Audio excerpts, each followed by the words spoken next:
ಕೇಳಿದಾಗ ಇಲ್ಲಿ 19ನೇ ವಾಕ್ಯದಿಂದ ನೋಡು. ಬಿತ್ತುವವನ ವಿಷಯವಾದ ಸಾಮ್ಯದ ಅರ್ಥವನ್ನು ಕೇಳಿರಿ. ಯಾವನಾದರೂ ಪರಲೋಕ ರಾಜ್ಯದ ವಾಕ್ಯವನ್ನು ಕೇಳಿ ತಿಳಿದುಕೊಳ್ಳದೆ ಇರುವಲ್ಲಿ ಸೈತಾನನು ಬಂದು ಆ ಮನುಷ್ಯನ ಮನಸ್ಸಿನಲ್ಲಿ ಬಿತ್ತಿದ್ದನ್ನು ತೆಗೆದು ಹಾಕುತ್ತಾನೆ. ಸೈತಾನು ವಾಕ್ಯ ಕೇಳಕ್ ಬಿಡಲ್ಲ. ಅಕಸ್ಮಾತ್ ವಾಕ್ಯ ಕೇಳಿದ್ರೆ ಕೂಡ ಸೈತಾನ್ ಬಂದು ಏನ್ ಮಾಡ್ತದೆ? ಬಿತ್ತಿದ್ದನ್ನು ತೆಗೆದು ಹಾಕುತ್ತಾನೆ. ಬಿತ್ತಿದ್ದನ್ನು ತೆಗೆದು ಹಾಕ್ತಾನೆ. ಹಲ್ಲೆಲೂಯಾ. ಸೈತಾನನ್ನು ದೂರ ಇಡ್ರಿ, ವಾಕ್ಯ ಹೃದಯದ ಒಳಗಡೆ ಇಟ್ಕೊಳ್ರಿ. ಸೈತಾನ್ ನಮ್ಮ ವಾಕ್ಯಗಳನ್ನು ತಗೊಂಡು ಹೋಗಿ ಬಿಡಬೇಡ್ರಿ. ವಾಕ್ಯ ಹೃದಯದಲ್ಲಿಟ್ರೆ ಯಾರು ತಗೊಂಡು ಹೋಗಲ್ಲ. ಈ ಕಿವಿಯಿಂದ ಈ ಕಿವಿಗೆ ಬಿಟ್ರೆ ಸೈತಾನು ಬಂದ್ಬಿಡ್ತದೆ. ಮತ್ತೆ ನೋಡು, ಈ ಮನುಷ್ಯನೇ ಬೀಜ ಬಿದ್ದ ದಾರಿ ಮಗ್ಗುಲಾಗಿರುವನು. ಒಬ್ಬನು ವಾಕ್ಯವನ್ನು ಕೇಳಿದ ಕೂಡಲೇ ಸಂತೋಷದಿಂದ ಅದನ್ನು ಸ್ವೀಕರಿಸುತ್ತಾನೆ. ತನಗೆ ಬೇರಿಲ್ಲದ ಕಾರಣ ಇವನು ಸ್ವಲ್ಪ ಕಾಲ ಮಾತ್ರವೇ ಇದ್ದು. ಅದು ಯಾವುದು? ಬಂಡೆ ಮೇಲೆ ಬಿದ್ದಿರೋರು ಬಹಳ ಸಂತೋಷದಿಂದ ವಾಕ್ಯ ಕೇಳ್ತಾರೆ, ಬಹಳ ಸಂತೋಷದಿಂದ ವಾಕ್ಯ ಕೇಳ್ತಾರೆ, ಆದರೆ ಬೇರಿಲ್ಲ. ಯಾಕೆ ಬೇರಿಲ್ಲ? ವಾಕ್ಯವನ್ನು ಕೇಳುತ್ತಾರೆ, ಅದನ್ನು ಮತ್ತದರ ವಿಷಯವಾಗಿ ನಾವು ಯೋಚನೆ ಮಾಡಲ್ಲ. ಅದು ಬೇರಾಗಬೇಕು, ಒಳಗಡೆ ಹೋಗಬೇಕು. ದೇವರು ನನಗೋಸ್ಕರ ಮಾತಾಡಿದ್ದಾನೆ, ಬೇರೆಯವರಿಗೋಸ್ಕರ ಅಲ್ಲ, ನನಗೋಸ್ಕರ ಮಾತಾಡಿದ್ದಾನೆ. ಬೇರು ಊರಬೇಕು ವಾಕ್ಯ. ಬೇರೆ ನಮ್ಮ ಹೃದಯದಲ್ಲಿ ಊರಿದರೆ ಯಾವನು ತಗೊಂಡು ಹೋಗಿ ಬರಲ್ಲ. ಹಲ್ಲೆಲೂಯಾ. ಅದೇನಾಯಿತು? ಇವನು ಸ್ವಲ್ಪ ಕಾಲ ಮಾತ್ರವೇ ಇದ್ದು, ಆ ವಾಕ್ಯದ ನಿಮಿತ್ತವಾಗಿ ಸಂಕಟವಾಗಲಿ ಹಿಂಸೆಯಾಗಲಿ ಬಂದರೆ ಬೇಗ ಎಡವಿ ಬೀಳುತ್ತಾನೆ. ಅರ್ಥವಾಯ್ತಲ್ಲ? ಬೇರಿಲ್ಲದ ಕಾರಣ ಅಂದ್ರೆ ಏನು? ಸಂಕಟಗಳು. ಜೀವನದಲ್ಲಿ ಸಂಕಟ, ಪ್ರಯಾಸಗಳು, ರೋಗ, ದುಃಖ ಇವೆಲ್ಲ ಬರ್ತದೆ. ಬಂದಾಗ ಏನ್ ಮಾಡ್ತೀವಿ ನಾವು? ಹೋದಮ್ಮ ಏನ್ ಮಾಡ್ತೀವಿ ಅಂದ? ಸಂಕಟಗಳು ಹಿಂಸೆಗಳಾಗಲಿ ಬಂದರೆ ಬೇಗ ಎಡವಿ ಬೀಳುತ್ತಾನೆ. ವಾಕ್ಯದಿಂದ ಹೃದಯದಲ್ಲಿ ಊರ್ಬೇಕು. ಇಲ್ಲ ಅಂದ್ರೆ ಕಷ್ಟ ಸಂಕಟಗಳು ಬಂದಾಗ ಹೋಗ್ಬಿಡ್ತಾರೆ. ಕೆಲವರಿಗೆ ಏನಿಲ್ಲ, ಒಂದು ಜ್ವರ ಬಂದ್ರೆ ಸಾಕು. ಎಲ್ಲ ಇದ್ರೆ ದೇವರಲ್ಲಿದ್ದಾನೆ, ನನ್ಗೆ ಜ್ವರ ವಾಸಿ ಮಾಡೋಕ್ಕಾಗಲ್ವಾ? ಅವ್ರೇನ್ ಮಾಡ್ತಾರೆ? ಬೇರಿಲ್ಲದ ಕಾರಣ ದೇವರನ್ನ ಬಿಟ್ಟುಬಿಡ್ತಾರೆ. ಹಲ್ಲೆಲೂಯಾ. ಮತ್ತೆ ನೋಡು, ಇನ್ನೊಂದು, ಒಬ್ಬನು ವಾಕ್ಯವನ್ನು ಕೇಳಿದಾಗಿಯೂ ಪ್ರಪಂಚದ ಚಿಂತೆಯು, ಐಶ್ವರ್ಯದಿಂದುಂಟಾಗುವ ಮೋಸವು. ಅದೇ ಯಾವುದು ಗೊತ್ತಾ? ಮುಳ್ಳಿನಡಿಗೆ ಯಾವಾಗ ಬೀಳ್ತದೋ ಅದು ಏನಾಗುತ್ತೆ? ಪ್ರಪಂಚದ ಚಿಂತೆಯು ಅಲ್ಲ, ಮುಳ್ಳು ನಮ್ಮನ್ನ ಅಡಗಿಸಿ ಬಿಡ್ತದೆ. ಯಾವುದೇ ಮುಳ್ಳು? ಒಂದೊಂದೇ ಒಳಮ್ಮ. ಪ್ರಪಂಚದ ಚಿಂತೆಯು ಸಾಕು. ಪ್ರಪಂಚದ ಚಿಂತೆ ಮಾಡ್ಕೊಂಡು ಕೂತ್ಕೊಂಡ್ರೆ ಇಲ್ಲೇ ಪ್ರಪಂಚದಲ್ಲೇ ಇರೋದೆ. ನಾನು ಮಾತಾಡೋದು ಯಾವ ವಿಷಯ? ಪರಲೋಕ ರಾಜ್ಯ. ಹಲ್ಲೆಲೂಯಾ. ಪ್ರಪಂಚದ ಚಿಂತೆ ಮಾಡ್ಕೊಂಡು ಕೂತ್ಕೊಂಡ್ರೆ ಇಲ್ಲೇ ಇರೋದೆ ಪ್ರಪಂಚದಲ್ಲಿ. ನಾವು ಯಾವ್ದು ಚಿಂತೆ ಮಾಡಬೇಕು? ಮತ್ತೆ ಎರಡನೇದಾಗಿ ನೋಡು, ಐಶ್ವರ್ಯದಿಂದುಂಟಾಗುವ ಮೋಸವು. ಐಶ್ವರ್ಯದಿಂದುಂಟಾಗುವ ಮೋಸ ಅಂದ್ರೆ ಏನು? ಹಣ ಬೇಕು. ಯಾವನಿಗಾನು ಮೋಸ ಮಾಡಿದ್ರೆ ಚಿಂತೆ ಇಲ್ಲ, ನನಗೇನು ಬೇಕು? ಹಣ ಬೇಕು. ಐಶ್ವರ್ಯದಿಂದಿರುವ ಮೋಸವು. ದೇವರು ನಮಗೆ ಐಶ್ವರ್ಯ ಕೊಡ್ತಾನ್ರಿ, ದೇವರು. ಏನಕ್ಕೆ? ಮೋಸ ಹೋಗಲ್ಲ. ಐಶ್ವರ್ಯ ಕೊಟ್ಟರೆ ದೇವರ ರಾಜ್ಯಕ್ಕೋಸ್ಕರ ಖರ್ಚು ಮಾಡಬೇಕು. ಹಲ್ಲೆಲೂಯಾ. ದೇವರ ಸೇವೆಗೋಸ್ಕರ ಖರ್ಚು ಮಾಡಬೇಕು, ದೇವರಿಗೆ ಕೊಡಬೇಕು.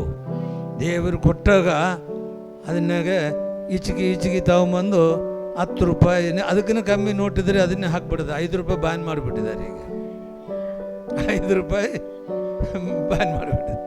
5 ರೂಪಾಯಿ ಈಗ ಇಲ್ಲ. ಕೋಯಿನ್ ಬೇರೆ ಬಂದ್ಬಿಡುತ್ತೆ. ಕೋಯಿನ್ ಹಾಕಿದ್ರೆ ಶಬ್ದ ಕೇಳ್ತಾವಲ್ಲ, ಅದಕ್ಕೆ ನೋಟ್ ಹಾಕ್ಬೇಕು ಅಂದ್ರೆ 10 ರೂಪಾಯಿ ಹೆಂಗೆ ಹಾಕ್ತಾರೆ ಗೊತ್ತೇನೋ? ಅದನ್ನ ಹಿಂಗೆ ಈಚಿಗೆ ನೆಟ್ಟಗೆ ಮಾಡಬೇಕು ಅಂದ್ರೆ ಇಸ್ತ್ರಿ ಪೆಟ್ಟಿಗೆ ಬೇಕು. ಇಸ್ತ್ರಿಗೆ ಪೆಟ್ಟಿಗೆ ತಗೊಂಡು ಅದನ್ನ ನೆಟ್ಟಗೆ ಮಾಡಬೇಕು. ಐಶ್ವರ್ಯದಿಂದ ಮೋಸ ಹೋಗಬೇಡ್ರಿ. ಐಶ್ವರ್ಯದಿಂದ ಮೋಸ ಹೋಗ್ಬೇಡ್ರಿ. ನಿಮಗೆ ದೇವರು ಕೊಡ್ತಾರೆ, ದೇವರು ಕೊಡ್ತಾರೆ. ದೇವರು ಕೊಟ್ಟರೆ ದೇವರಿಗೆ ಕೊಡ್ರಿ, ದೇವರಿಗೆ ಕೊಡ್ರಿ. ಹಲ್ಲೆಲೂಯಾ.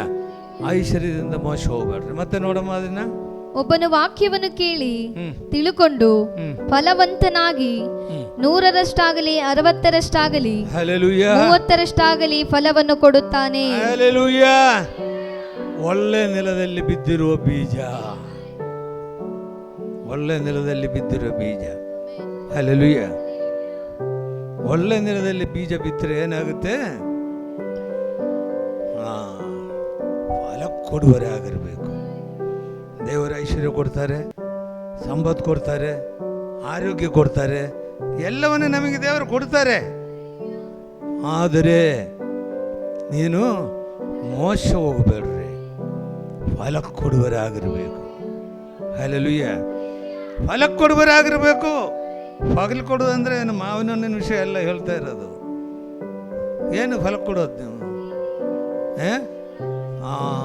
ಫಲ ಕೊಡ್ಬೋದು. ದೇವರಿಗೋಸ್ಕರ ನಾವು ಫಲ ಕೊಡುವರೆ ಆಗಿರಬೇಕು. ಹಲ್ಲೆಲೂಯಾ. ದೇವರ ನಮಗೆ ಸ್ತೋತ್ರವಾಗಲಿ. ನಾವು ಆ ಉಪಮ ಮುಗೀತು ಇಲ್ಲ, ಆ ಸಾಮ್ಯವನ್ನು ಮತ್ತೆ ನಾವು ನೋಡೋಣ. ಎರಡನೇದು ನೋಡೋಣ. ಟೈಮ್ ಇಲ್ಲದ ಕಾರಣ ಬೇಗ ಆಗಲು ಒಂದರಾಗ ಟೈಮ್ ಆಗ್ಬೋದು. ಆತನು ಮತ್ತೊಂದು ಸಾಮ್ಯವನ್ನು ಅವರಿಗೆ ಹೇಳಿದನು. ಅದೇನೆಂದರೆ, ಪರಲೋಕ ರಾಜ್ಯವು ಒಳ್ಳೆ ಬೀಜವನ್ನು ತನ್ನ ಹೊಲದಲ್ಲಿ ಬಿತ್ತಿದ ಒಬ್ಬ ಮನುಷ್ಯನಿಗೆ ಹೋಲಿಕೆಯಾಗಿದೆ. ನಾನು ಹೇಳ್ಬಿಡ್ತೇನೆ ಅದನ್ನು, ಯಾಕಂದ್ರೆ ಟೈಮ್ ಇಲ್ಲ ಬಾಕಿ ಓದ್ಕೊಂಡು ಹೇಳಕ್ಕೆ. ಮತ್ತೊಂದು ಸಾಮ್ಯ ರೂಪವಾಗಿ ಯೇಸು ಸ್ವಾಮಿ ಹೇಳಿದರು. ಏನು ಹೇಳಿದರು? ಒಳ್ಳೆ ಬೀಜವನ್ನು ತನ್ನ ಹೊಲದಲ್ಲಿ ಬಿತ್ತಿದ ಒಬ್ಬ ಮನುಷ್ಯ, ಹೊಲದಲ್ಲಿ ಬಿತ್ತಿರುವ ಒಬ್ಬ ಮನುಷ್ಯನಿಗೆ ಹೋಲಿಕೆಯಾಗಿದೆ. ಹೋಲಿಕೆ. ಒಳ್ಳೆ ಬೀಜವನ್ನ ಬಿತ್ತಿರೋದು. ಆದರೆ ಏನಾಯ್ತು ಗೊತ್ತಾ? ಚೆನ್ನಾಗಿ ಬೆಳೀತದು. ಬೀಜನು ಹುಟ್ಟಿತು, ಬೆಳೆಯಿತು. ಬೆಳೆದಾಗ ಏನಾಯ್ತು ಗೊತ್ತಾ?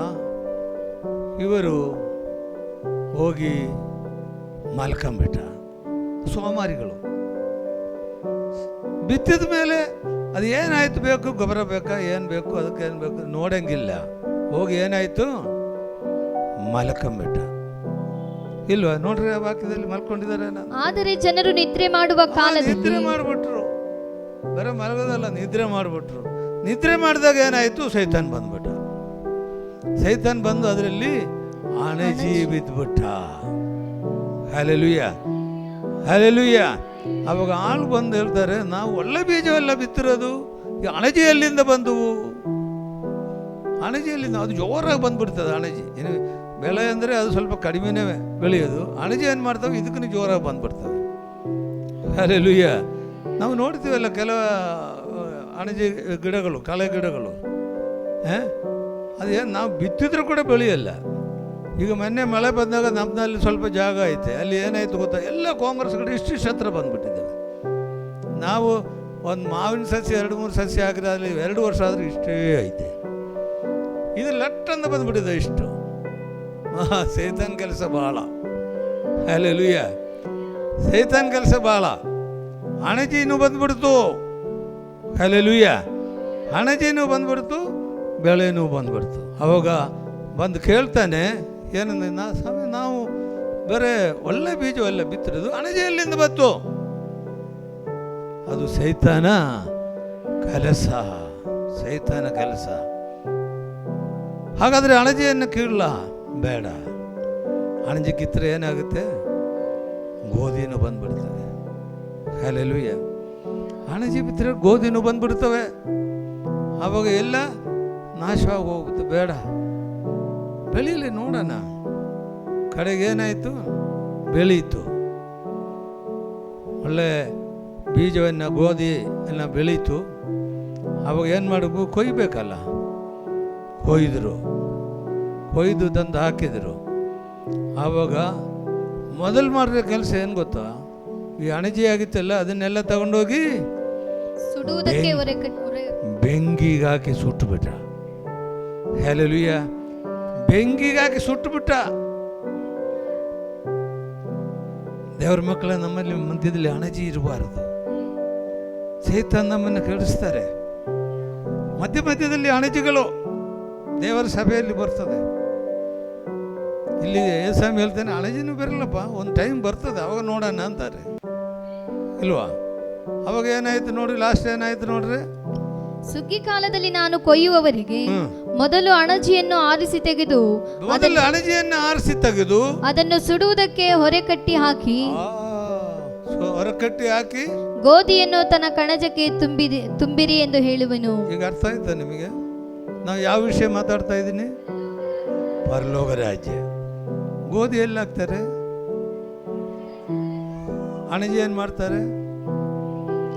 ಸುಟ್ಟಾಕ್ಬಿಡ್ತಾರೆ. ಇಲ್ಲ, ಇದು ಶಿಷ್ಯರಿಗೆ ಗೊತ್ತಾಗಿಲ್ಲ. ಆಮೇಲೆ ಇವರೆಲ್ಲ ಹೋದ್ಮೇಲೆ ಶಿಷ್ಯರು ಕೇಳ್ತಾರೆ, ನೋಡ ವಾಕ್ಯ ಮುಂದೆ ಹೋಗ್ದಿಲ್ಲ, 36ನೇ ವಾಕ್ಯದಿಂದ ಬೇಗನೆ ಓದು. ಆಗ ಯೇಸು ಜನರನ್ನು ಬಿಟ್ಟು ಮನೆಗೆ ಹೋದ ಮೇಲೆ ಆತನ ಶಿಷ್ಯರು ಬಂದು ಹೊಲದಲ್ಲಿಯ ಅಣಜಿಯ ಸಾಮ್ಯದ ಅರ್ಥವನ್ನು, ಅಣಜಿಯ ಸಾಮ್ಯ ಅರ್ಥವೇನು ನಮಗೆ ಹೇಳು ಅಂದರು. ನಮಗೆ ಹೇಳು. ನೀವು ಯಾವ್ದಾರು ಕೇಳ್ತೀರಾ? ಏನಾದ್ರು ವಾಕ್ಯದಲ್ಲಿ ಏನಾದ್ರು ಡೌಟ್ ಇದ್ರೆ ಕೇಳ್ತೀರಾ?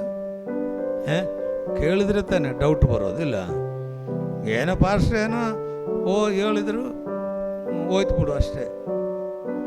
ಇಲ್ಲಿ ಶಿಷ್ಯರು ಏನು ಮಾಡ್ತಾರೆ, ಮನೆಗೆ ಬಂದಾಗ ಕೇಳಿದ್ರು ಯೇಸುಸ್ವಾಮಿಗೆ, ಏನಿದು ಅಣಜಿ ವಿಷಯ ಏನು? ಹೌದಮ್ಮ, ಅದನ್ನ ಒಳ್ಳೆಯ ಬೀಜವನ್ನು ಬಿತ್ತುವವನೆಂದರೆ ಮನುಷ್ಯಕುಮಾರನು. ಮನುಷ್ಯಕುಮಾರನು ಒಳ್ಳೆಯ ಬೀಜವನ್ನು ಬಿತ್ತುವನು ಮನುಷ್ಯಕುಮಾರನು. ಯಾರು ಮನುಷ್ಯಕುಮಾರನು? ಯೇಸು ಕೆಟ್ಟ ಬೀಜ ಬಿತ್ತಲ್ಲ, ಒಳ್ಳೆ ಬೀಜನೇ ಬಿತ್ತೋದು. ಆ ಒಳ್ಳೆ ಬೀಜ ಬಿತ್ತಿದಾಗ ಒಳ್ಳೆ ಗೋಧಿ ಬೆಳೀತದೆ, ಒಳ್ಳೆ ಫಲ ಕೊಡುವರಾಗ್ತದೆ, ಒಳ್ಳೆ ದೇವರ ಮಕ್ಕಳಾಗ್ತದೆ, ಫಲ ಕೊಡುವ ಜನರು. ಹಲ್ಲೆಲೂಯಾ. ನೋಡಿ ಮತ್ತೆ ಅರ್ಥ ನೋಡಿ ಏನು ಹೇಳಿದ್ದಾರೆ? ಹೊಲವೆಂದರೆ ಈ ಲೋಕ, ಒಳ್ಳೆ ಬೀಜವೆಂದರೆ ಪರಲೋಕ ರಾಜ್ಯದವರು. ಹೊಲವೆಂದರೆ ಯಾವುದು? ಈ ಲೋಕ. ಈ ಲೋಕ ಹೊಲ, ಈ ಲೋಕ ಹೊಲ. ಆಮೇಲೆ ಒಳ್ಳೆ ಬೀಜವೆಂದರೆ ಪರಲೋಕ ರಾಜ್ಯದವರು. ಪರಲೋಕ ರಾಜ್ಯದವರು ಯಾರ್ರಿ ಅದು? ನಾವು ಹೇಳೋದನ್ನ ನಿಮ್ಗೆ ಕೇಳ್ತಾ ಇಲ್ಲೇನು? ಜೋರಾಗಿ ಹೇಳ್ರಿ ಮತ್ತೆ. ನಾವೇ ಪರಲೋಕ ರಾಜ್ಯದವರು, ನಾವು ಒಳ್ಳೆ ಬೀಜ. ಯಾಕೆ ಅಂದ್ರೆ ಮಾತಾಡಿಲ್ಲಲ್ಲ, ಅವರೆಲ್ಲ ಕೆಟ್ಟ ಬೀಜಗಳಿರ್ಬೋದೇನೋ ಅಂದ. ಯಾವ ಬೀಜ ರೇ? ನಾವು ಯಾವ ಊರಿನವರು? ಪರಲೋಕ ರಾಜ್ಯದವರು. ಹಲ್ಲೆಲೂಯಾ. ಮತ್ತೆ ನೋಡಿ ಕೆಳಗಡೆ, ಅಣಜಿ ಎಂದರೆ ಸೈತಾನನವರು. ಅಣಜಿ ಅಂದರೆ ಸೈತಾನ. ಹಂಗಾರೆ ಸಭೆಯಲ್ಲೂ ಸೈತಾನ ಇದೆಯಾ? ಆಯ್ತೆ, ಸಭೆಯಲ್ಲೂ ಸೈತಾನ ಐತೆ ಇಲ್ವಾ? ಸಭೆಯಲ್ಲೂ ಕೂಡ ಸೈತಾನ ಐತೆ. ಮುಂದೆ ಮತ್ತೆ ಅದನ್ನು ಬಿತ್ತುವ ವೈರಿ ಅಂದರೆ ಸೈತಾನನು. ಸೈತಾನನು. ಮತ್ತೆ ಸುಗ್ಗಿ ಕಾಲ ಅಂದರೆ ಯುಗದ ಸಮಾಪ್ತಿ. ಯುಗದ ಸಮಾಪ್ತಿ ಇವಾಗ ಗೊತ್ತಾಗಲ್ಲ ಅದು. ಹಲ್ಲೆಲೂಯಾ. ಯುಗದ ಸಮಾಪ್ತಿ ಬಂದಾಗ ಏನಾಗುತ್ತೆ ನೋಡು. ಕೊಯ್ಯುವವರು ಅಂದರೆ ದೇವದೂತರು. ಹೀಗಿರಲಾಗಿ ಹೇಗೆ ಅಣಜಿಯನ್ನು ಆರಿಸಿ ತೆಗೆದು ಸುಟ್ಟು ಬಿಡುತ್ತಾರೋ ಹಾಗೆಯೇ ಯುಗದ ಸಮಾಪ್ತಿಯಲ್ಲಿ ನಡೆಯುವುದು. ಎಲ್ಲ ಕೇಳ್ರಿ, ಗಮನ ಇಟ್ಟು ಕೇಳ್ರಿ. ಇದು ಏನು ಹೇಳ್ತಾ ಇದ್ದಾರೆ ಗೊತ್ತಾ? ಸಾಮ್ಯ ರೂಪಕವಾಗಿ ಯೇಸುಸ್ವಾಮಿ ಹೇಳ್ತಾನೆ, ಯುಗದ ಸಮಾಪ್ತಿ ಬರ್ತದೆ. ಯುಗದ ಸಮಾಪ್ತಿ. ಈ ಪ್ರಪಂಚ ಹಿಂಗೆ ಇರುತ್ತೆ ಅಂತ ತಿಳ್ಕೊಂಡ್ರ? ಯುಗಕ್ಕೆ ಏನಾಗುತ್ತೆ? ಸಮಾಪ್ತಿ ಉಂಟು. ಯುಗದ ಸಮಾಪ್ತಿ ಬಂದಾಗ ಏನಾಗುತ್ತೆ ನೋಡು.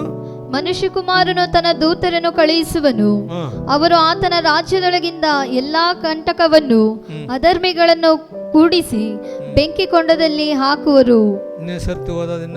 ಮನುಷ್ಯಕುಮಾರನು ತನ್ನ ದೂತರನ್ನು ಕಳುಹಿಸುವನು. ಮನುಷ್ಯಕುಮಾರನು ತನ್ನ ದೂತರನ್ನು ಕಳಿಸುವನು. ಅವರು ಆತನ ರಾಜ್ಯದೊಳಗಿಂದ, ಅವನು ಆತನ ರಾಜ್ಯದೊಳಗಿಂದ ಎಲ್ಲಾ ಕಂಟಕರನ್ನು. ಯಾವ ರಾಜ್ಯದೊಳಗಿಂದ? ಆತನ ರಾಜ್ಯ ಅದರಲ್ಲಿ ಇದೆ. ಎರಡು ನಮೂನೆ ಜನಗಳಿದ್ದಾರೆ. ಎಲ್ಲಾ ಕಂಟಕರನ್ನು ಅಧರ್ಮಿಗಳನ್ನು ಕೂಡಿಸಿ, ಅಧರ್ಮಿಗಳನ್ನೆಲ್ಲ ಕೂಡಿಸ್ತಾರೆ, ಬೆಂಕಿ ಕೊಂಡದಲ್ಲಿ ಹಾಕುವನು. ಅಲ್ಲಿ ಗೋಳಾಟವು, ಕಟಕಟನೆ, ಹಲ್ಲು ಕಡಿಯೋಣವು ಇರುವವು. ಹಲ್ಲೆಲೂಯಾ. ಅಲ್ಲಿ ಗೋಳಾಟ, ಹಲ್ಲು ಕಡಿಯೋಣ. ಹಲ್ಲೆಲೂಯಾ. ಯಾವ್ದ್ರಿ ಇದು? ನರಗ. ಯಾರಿಗಾಗ್ತಾರೆ ಅಂದ್ರೆ ಅಣಜಿ. ಅಣಜಿ ತಗೊಂಡೋಗಿ ಎಲ್ಲಿ ಹಾಕ್ತಾರೆ ಅಂದ್ರೆ ಅಧರ್ಮ ಮಾಡುವರು. ಇವರೆಲ್ಲಿದ್ದಾರೆ? ಇಲ್ಲೇ ಇದ್ದಾರೆ. ದೇವರ ರಾಜ್ಯದಲ್ಲಿ ಅಣಜಿನೂ ಇದ್ದಾವೆ, ಗೋಧಿನೂ ಇದ್ದಾವೆ. ಹಲ್ಲೆಲೂಯಾ. ದೇವ್ರ ಮಕ್ಕಳೇ, ದಯಮಾಡಿ ನನ್ನನ್ನು ಅಪಾರ್ಥ ಮಾಡ್ಕೋಬೇಡ್ರಿ. ವಾಕ್ಯದಲ್ಲಿ ಇರೋದನ್ನು ಹೇಳ್ತಾ ಇದ್ದೀನಿ. ನಾವು ಅಣಜಿ ಆಗಬಾರ್ದು. ನಾವು ಅಣಜಿ ಆಗಬಾರ್ದು. ಅಣಜಿ ಆದರೆ ಈಗ ಏನು ಮಾಡಲ್ಲ, ಎಲ್ಲ ಒಟ್ಟು ಬೆಳೀಲಿ ಅಂತಾರೆ. ಕಡೆಗೆ ಎಲ್ಲಿ ತಗೊಂಡು ಹಾಕ್ತಾರೆ? ಬೆಂಕಿ ಗಂಧಗಳು ಉರಿಯುವ ಕೆರೆಯಲ್ಲಿ ತಗೊಂಡೋಗಿ ಹಾಕ್ತಾರೆ. Hallelujah, hallelujah. ದೇವರ ನಾಮಕ್ಕೆ ಸ್ತೋತ್ರವಾಗಲಿ.